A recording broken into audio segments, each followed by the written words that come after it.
Welcome to 5 minutes English course. और आज का हमारा टॉपिक है कोऑर्डिनेटिंग कंजक्शंस।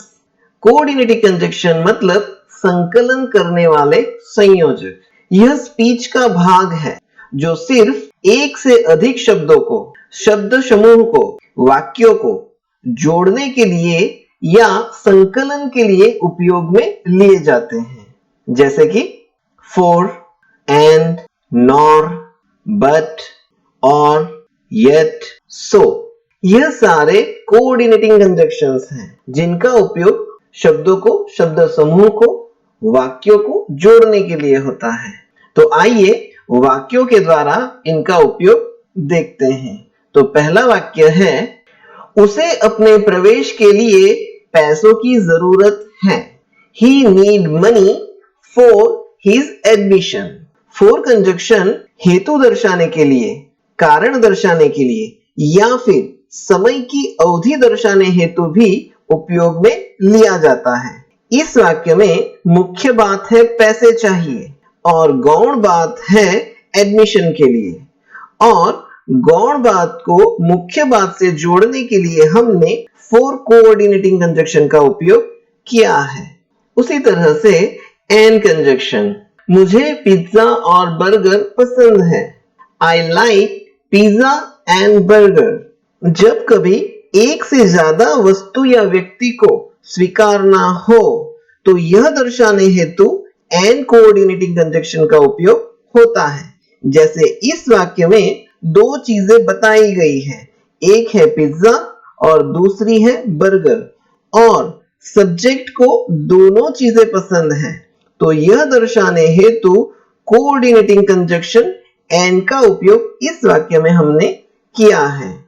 उसी तरह से नॉर, मुझे चाइनीज पसंद नहीं है और ना ही continental. I do not like Chinese nor continental. वैकल्पिक वस्तु व्यक्ति को एक साथ अस्वीकार करने हेतु, यानी एक से ज्यादा चीजें एक साथ जब अस्वीकार करना हो तब हम नॉर कोऑर्डिनेटिंग कंजक्शन का उपयोग करते हैं। जैसे इस वाक्य में दो खाने की चीजें बताई गई हैं और सब्जेक्ट को दोनों ही चीजें पसंद नहीं है, तो यह दर्शाने हेतु नॉर कंजक्शन का उपयोग किया जाता है। उसी तरह से बट, मैं उपहार खरीदना चाहता हूं लेकिन मेरे पास पैसे नहीं हैं। I want to purchase gift but I do not have money। किसी भी कृति करने के समय आने वाले अवरोध दर्शाने हेतु बट कोऑर्डिनेटिंग कंजक्शन का उपयोग होता है। जैसे इस वाक्य में सब्जेक्ट उपहार खरीदना चाहता है और उसमें अवरोध है पैसों का न होना, जो दर्शाने हेतु बट कोऑर्डिनेटिंग कंजक्शन का उपयोग किया गया है। उसी तरह से और, तुम्हारे पास पेन है या pencil? Do you have pen और pencil?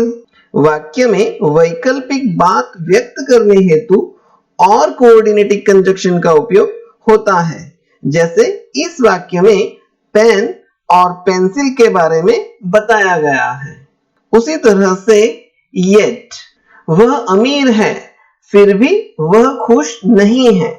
He is rich yet he is not happy। दो विरोधाभासी विषय वस्तु को एक साथ व्यक्त करने हेतु yet कोऑर्डिनेटिंग कंजक्शन का उपयोग किया जाता है। जैसे इस वाक्य में मुख्य वाक्य है अमीर है और गौण वाक्य है खुश नहीं है, और दोनों को एक साथ दर्शाने हेतु yet कोऑर्डिनेटिंग कंजक्शन का उपयोग किया गया है। वैसे ही सो, ध्यान से पढ़ो ताकि तुम ठीक से समझ सको। Read carefully so you can understand properly. क्रिया और उसका परिणाम एक साथ दर्शाने हेतु सो कोऑर्डिनेटिंग कंजक्शन का उपयोग होता है। जैसे इस वाक्य में मुख्य क्रिया है रीड केयरफुली और परिणाम है अंडरस्टैंड प्रॉपरली, और यह दोनों को जोड़ने के हेतु सो कोऑर्डिनेटिंग कंजक्शन का उपयोग किया जाता है।